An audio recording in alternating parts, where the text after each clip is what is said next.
Assalamualaikum warahmatullahi wabarakatuh. Selamat pagi dan salam kebangsaan. Hadirin yang saya hormati, saya Roning Pandan hadir kembali pagi ini untuk ngobrol bersama tentang bangsa yang kita cintai. Kalau kita menengok sejarah, di tahun 1945, ancaman terhadap bangsa ini jelas dan nyata. Ada tank, ada pesawat tempur, ada moncong senapan.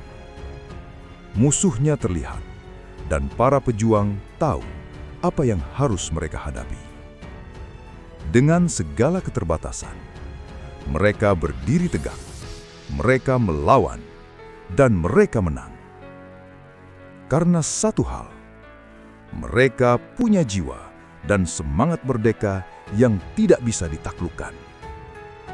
Dan pagi ini, kita berdiri di sini sebagai bukti bahwa perjuangan itu tidak sia-sia. Merdeka!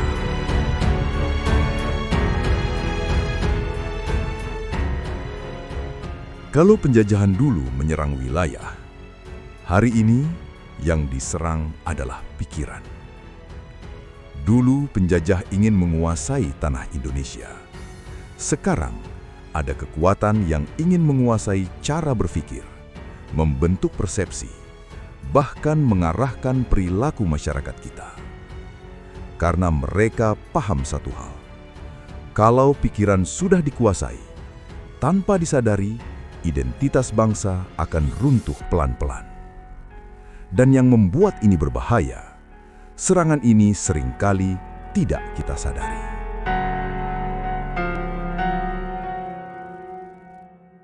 Pejuang 45 menghadapi musuh yang jelas bentuknya. Kita hari ini menghadapi musuh yang tidak selalu tampak, tetapi jauh lebih rumit dan berlapis. Ancaman yang kita hadapi saat ini adalah hoax dan disinformasi, overstimulasi digital, budaya instan dan hedonisme,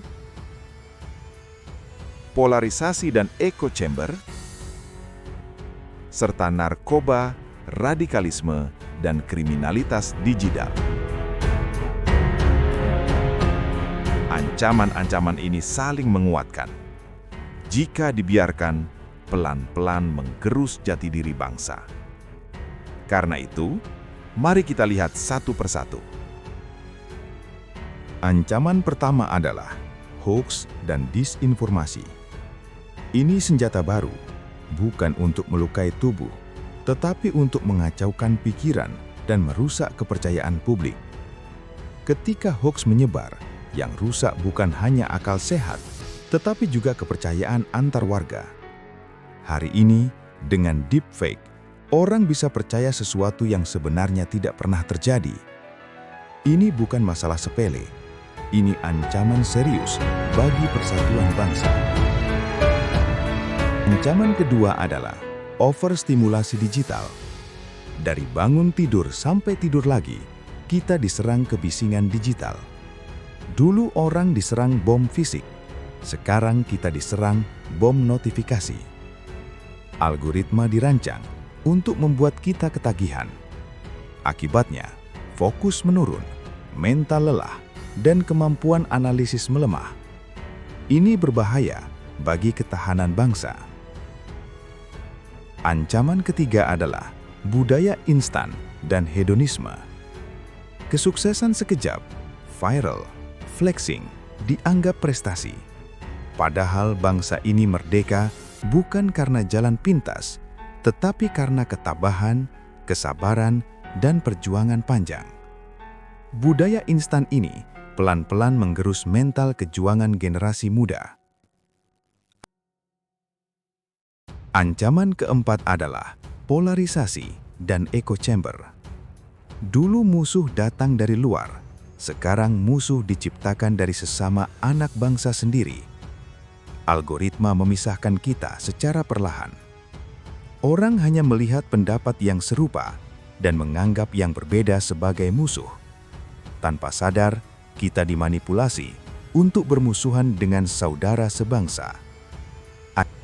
Ancaman kelima adalah narkoba, radikalisme, dan kriminalitas digital. Ini ancaman lama dengan wajah baru. Peredarannya kini lebih cepat, lebih luas, dan lebih sulit dideteksi karena lewat platform digital. Tanpa perlu kontak fisik, generasi bisa dirusak. Dan inilah yang membuat ancaman ini sangat berbahaya. Pejuang 45 mampu bertahan karena persatuan, mental juang, dan tekad yang tidak goyah. Generasi hari ini pun bisa.